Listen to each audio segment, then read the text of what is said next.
आपले हाड होणार. आपण जसं अगोदर काही लोक पडले तरी हात पाय मोडत होते, पण काहीच लवकरच मोडतं.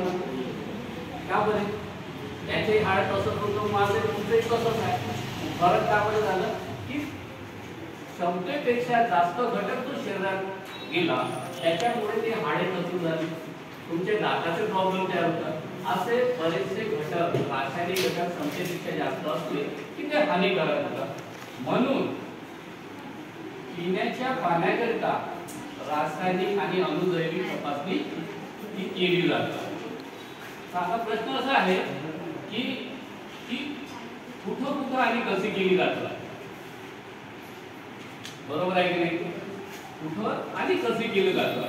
तर रासायनिक तपासणी ही प्रयोगशाळेत केली जाते आणि अणुजैविक पण प्रयोगशाळेत केली जाते.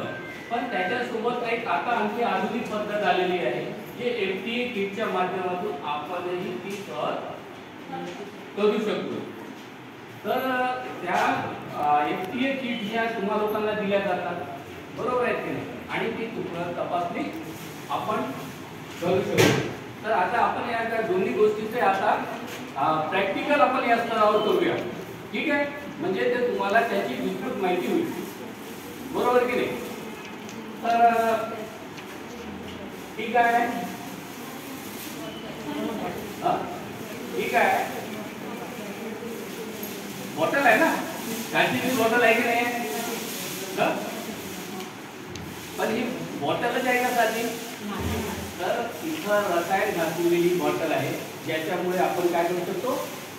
अणुजैविक तपासणी करू शकतो. तर ही अणुजैविक तपासणी करण्यासाठी काय करावं लागेल आपल्याला? ही जर बॉटल तुम्हाला दिली तर तुम्ही याची तपासणी कशी कराल? कसं पाण्यात टाकून द्यायचं? हां बोला आणि कसं घ्या? प्रथमतः हे जर तपासणी करायची असेल तर आपला हात काय करावा लागेल? स्वच्छ करावा लागेल. सगळ्यात महत्त्वाची गोष्ट अशी आहे, जसं मगाशी व्हिडिओ साहेबांनी सांगितलं की 203 पाणी नमुने हे दूषित आढळले. त्याच्यातले अधिक पाणी नमुने अयोग्य पद्धतीने जे पाणी नमुने घेऊन जातो त्या पद्धतीने दूषित आढळतात. म्हणजे काळजी न घेतल्यामुळे. तर हे जर तपासणी करायचं असेल तर आपल्याला अगोदर काय करायला लागेल की आपला हात साबणाने स्वच्छ धुवून घ्यावा लागेल.